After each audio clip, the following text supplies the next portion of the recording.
Syekh Muhammad Abdul Wahab mengatakan ada orang pergi ke kuburan Ahmad Badawi, dia minta-minta kepada berhalanya Ahmad Badawi, dia pergi ke Abdul Qadir, kuburannya Abdul Qadir, minta-minta kepada berhalanya Abdul Qadir, kami tidak kafirkan karena mereka bodoh. Ini menunjukkan tidak semua orang terjerumus dalam kekafiran dikafirkan. Tapi tugas kita menjelaskan ini syirik, ini kufur, ini syirik, ini kufur, harus kita jelaskan sebagaimana penjelasan para nabi. Jadi inilah yang kedustaan yang disebar-sebar. Namanya orang-orang salafi suka mengkafir-kafirkan. Saya bilang coba siapa di antara ustaz-ustaz yang suka mengkafir-kafirkan? Antum pernah dengar ada ustaz suka kafir-kafirkan orang? Sekarang mereka bilang itu orang-orang Wahabi suka mengkafir-kafirkan orang. Kita dikafirkan sama mereka.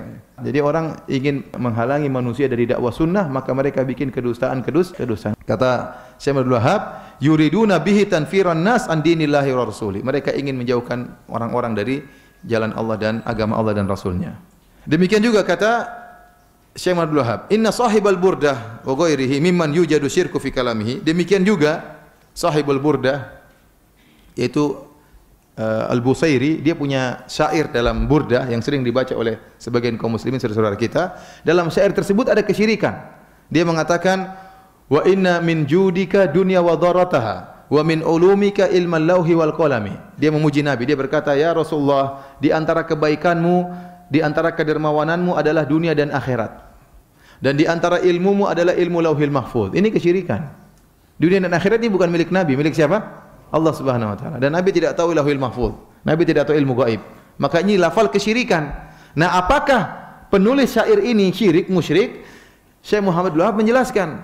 Adapun penulis syair ini dan yang semisalnya yang terdapat kesyirikan dalam perkataannya dan al-ghulu fid din, dalam sikap berlebihan dalam beragama, dan mereka sudah mati, la yuhkam bi kufrihim, tidak divonis bahwasanya mereka kafir.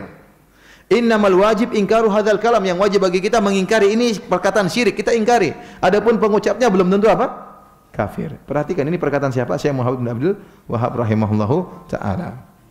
Wa bayanu anna man i'taqada hadza ala dhahir fa musyrik kafir. Dan kita jelaskan ya, orang yang meyakini keyakinan seperti ini dia orang musyrik dan kafir.